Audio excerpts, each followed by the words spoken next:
Hi, everyone. Harry here to talk about this odd report that a private group, the Haitian Bridge Alliance, has filed a criminal complaint, or so it appears, in Ohio against Trump and Vance, alleging a series of criminal violations by Trump. And Vance is continuing to fan the flames in Springfield about immigrants' activity, in particular, this bogus allegation of immigrants, meaning Haitians, eating the pets of residents. All right, let's start with what's going on in Ohio. They have not filed criminal charges because they can't file criminal charges. What they can do, and that's strange enough in Ohio, is file an affidavit alleging that there is probable cause for a classification of crimes, so-called minor misdemeanor crimes.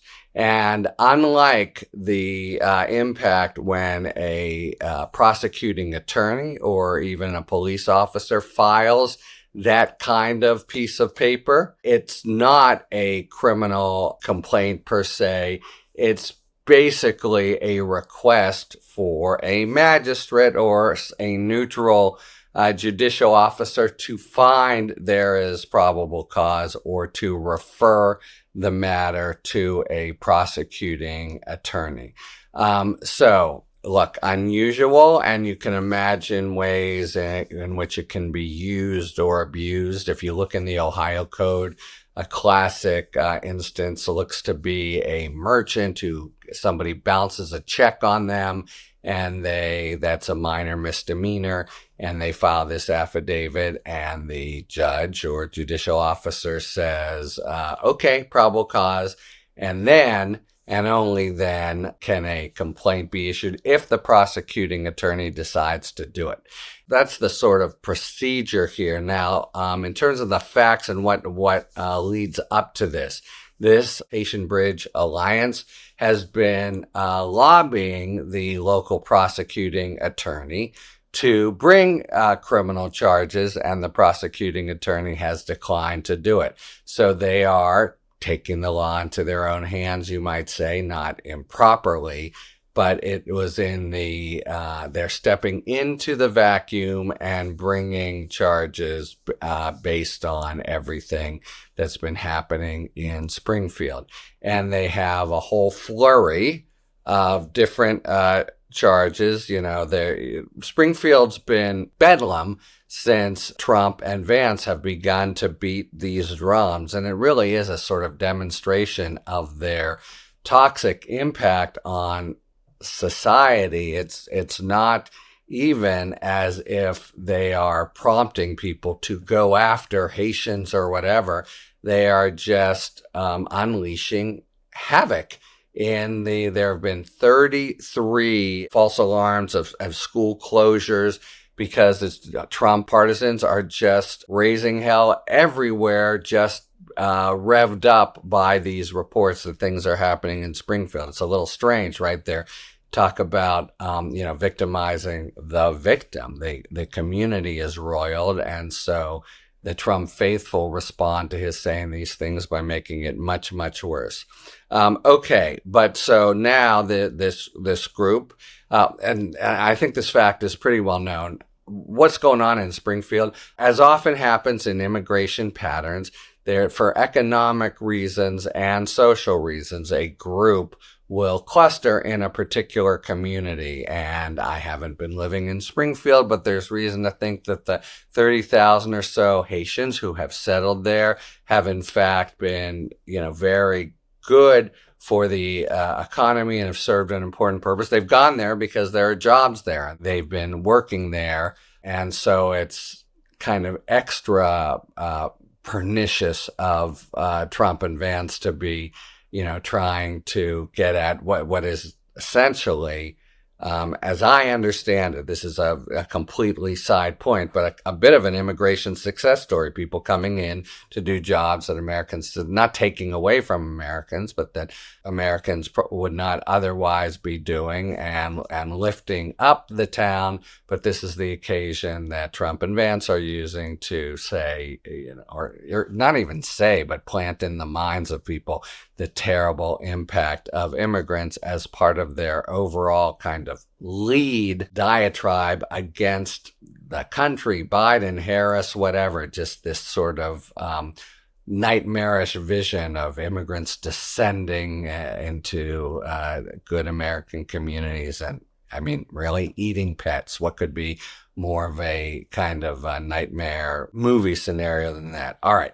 So the Haitian Bridge Alliance gets no satisfaction from the prosecuting attorney, and they file this affidavit, and they have many different alleged minor misdemeanors. They're all under the section in Ohio law for minor misdemeanors. So they're saying they've disrupted public service, they've made false alarms or caused them to be made, they've committed telecommunications harassment, and they aggravated menacing. Those things, they've really just dived into that section of the Ohio Criminal Code and found everything they could that could possibly apply, and are now serving it up for a judicial officer to look at and say, is there probable cause, or should it be submitted to a prosecuting attorney? Nothing has happened yet. No hearing is scheduled. It's hit the national news because it's, dovetails with the campaign, and it's Springfield, and it's sort of bizarre.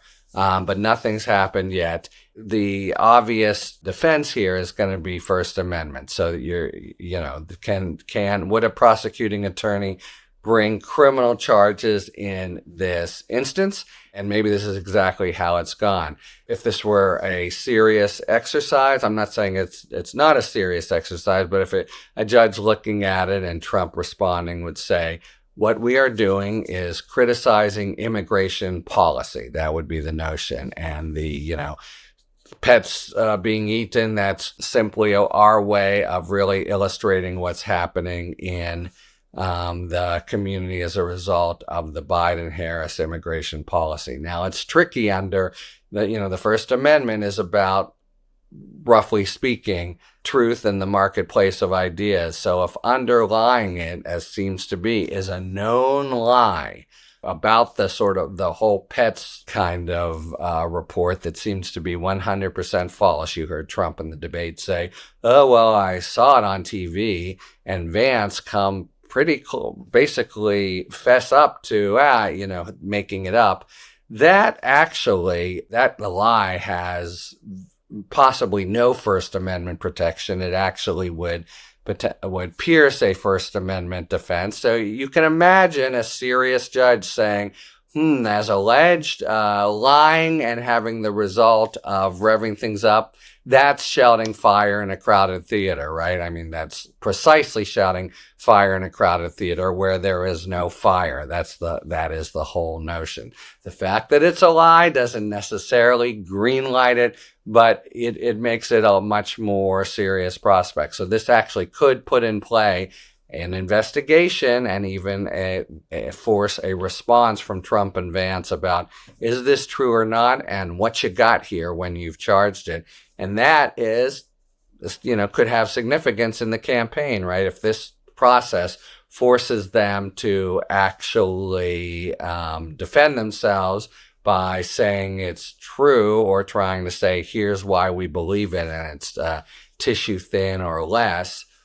You can imagine that both charges could be considered, but they would be minor charges, and the more important thing would be actually in the political sphere, the outing of the basis for the whole revving up that Trump and Vance have been doing. So in that sense, even though it's an unsophisticated, as you might expect, affidavit, and it has no legal effect yet, I want to underscore that, you can imagine it having some, interesting impact and playing out in the next several days. Okay, so there you go.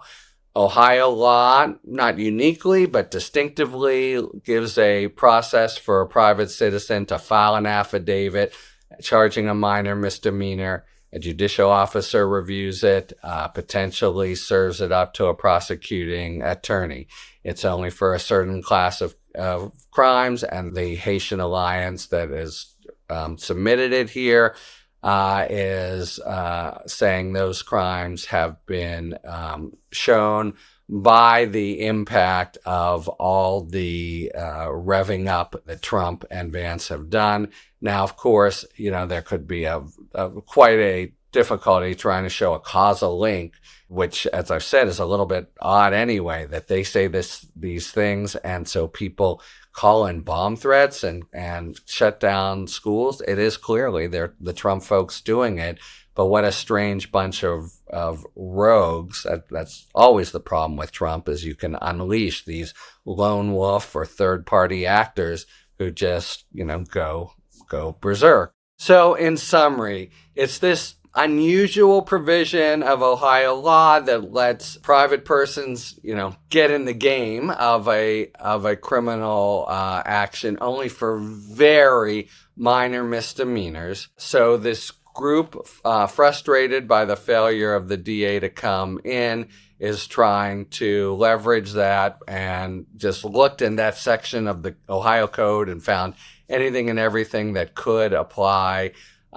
There's probably good reason why the DA hasn't wanted to go forward, and probably sees this as largely, which is how Trump and Vance would characterize it, just political speech talking about immigration policy. On the other hand, it's all bottomed on what seems to be a knowing lie, right? Or is, as Trump said in the campaign, "Well, I saw it on TV once," and that would change if this were a real kind of criminal setting. That could change the sort of context. So the one interesting possibility I see here is that it serve as a vehicle for forcing Trump and Vance to defend, if the magistrate decides to push it that far.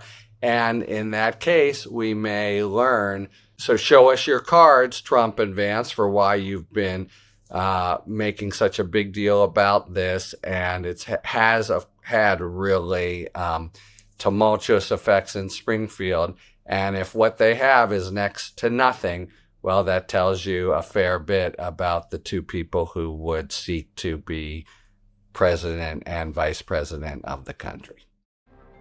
Talk to you later. Thanks for tuning in. If you enjoyed this video and other Talking Feds content, please take a second to like and subscribe. Talk to you later.